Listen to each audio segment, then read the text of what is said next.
Hello, and welcome to this Academy Cloud Foundations demonstration. In this segment, we're going to be speaking about Amazon Relational Database Service, or Amazon RDS. Amazon RDS makes it easy to set up, operate, and scale a relational database in the cloud. It provides cost-efficient and resizable capacity while automating time-consuming administration tasks such as hardware provisioning, database setup, patching, and backups. It frees you to focus on your applications so you can give them the fast performance, high availability, security, and compatibility that they need. Amazon RDS is available on several database instance types, optimized for memory, performance, or input and output. It also provides you with 6 familiar database engines to choose from, including Amazon Aurora, PostgreSQL, MySQL, MariaDB, Oracle, and Microsoft SQL Server. You can use the AWS Database Migration Service to easily migrate or replicate your existing databases to Amazon RDS. In this demonstration, we go through the steps of creating a MySQL database using Amazon Relational Database Service and the AWS Management Console. We then connect to the database in AWS using a MySQL client running on an Amazon Linux EC2 instance. So we are at the console, and we're going to be navigating to the RDS landing page. Once we are on the Amazon RDS landing page, we focus our attention on the orange button that says Create Database. We also notice how the left navigation panel has a number of items related to snapshots, automated backups, query editor, and others. These items are a little bit more advanced, and we suggest that you explore them individually to become familiar with what is it that they do, what benefit they render to you. We're going to click on Create Database. And on the following panel, we get to select the engine that we're going to be using. In our case, the MySQL engine. We get to see Amazon Aurora, MariaDB, Postgres, Oracle, Microsoft SQL Server. In this case, we use MySQL as it is a common database implementation for LAMP stacks. On the MySQL configuration, we're going to click on Next. And RDS gives us a way to be able to choose what type of use case are we going to be applying in this particular case. In our case, we're going to be generating a development and testing database. And we're going to make it applicable for the free usage tier. We're going to click on Next after that, and we get to answer some questions related to this particular database instance. Scrolling down a little bit, on the DB instance class, we're going to scroll up and select T2 Micro. That's going to give us a database engine that's actually applicable for the free tier usage. Because this is a development database, we're not going to be doing multi-availability zone deployment. We're going to leave the storage exactly as is, and we're going to be disabling the storage auto-scaling.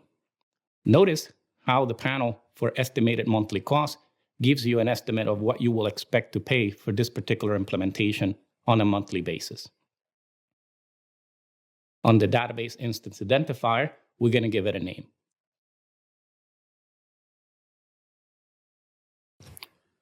For master username, we're going to be selecting admin. We're going to be providing the master password and confirm it and click on Next. Following that, a number of advanced settings come into play.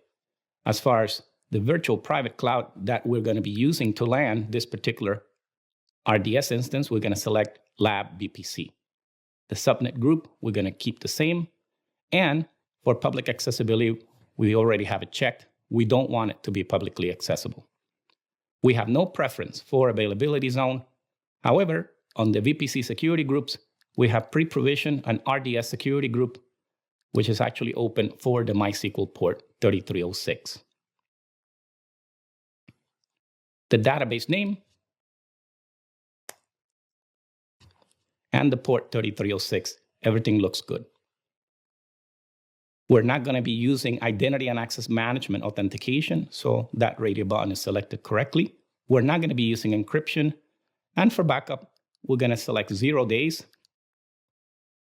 We're not going to copy any tags.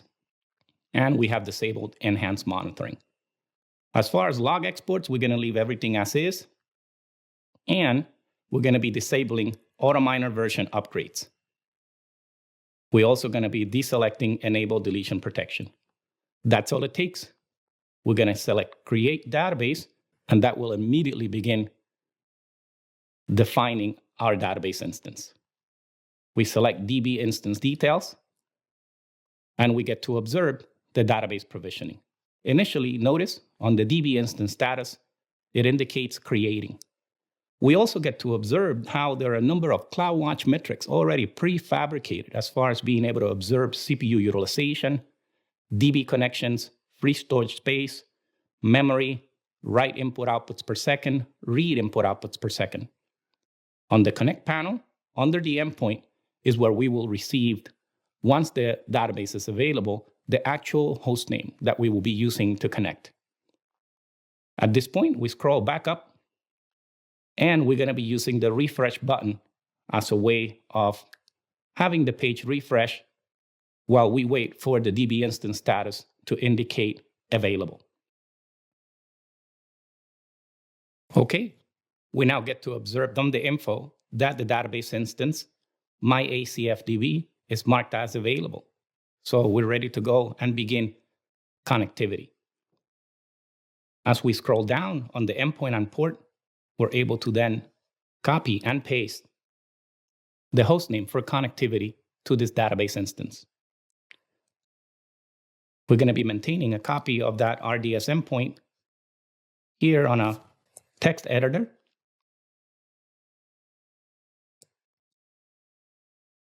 Following this, we're going to be using the MySQL call to be able to invoke the command line interface to the MySQL database.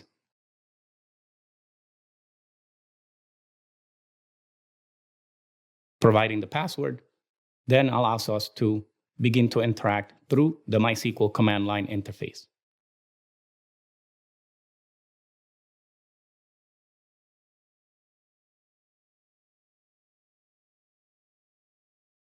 We're going to be invoking some table creation as well as some data population of that table. So a total of 5 statements. The first one, create table, defines the schema, and then of course we populate with 4 names, last names, and phone numbers. All of the queries and all of the requests to the instance actually appear to be working correctly. Now let's do a small query to verify.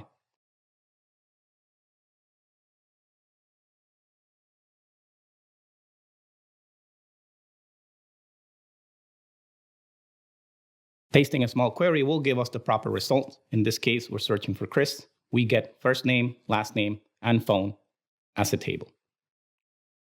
So we have successfully provisioned a MySQL database instance using the simplest configuration possible, including the database engine that qualifies for the free tier,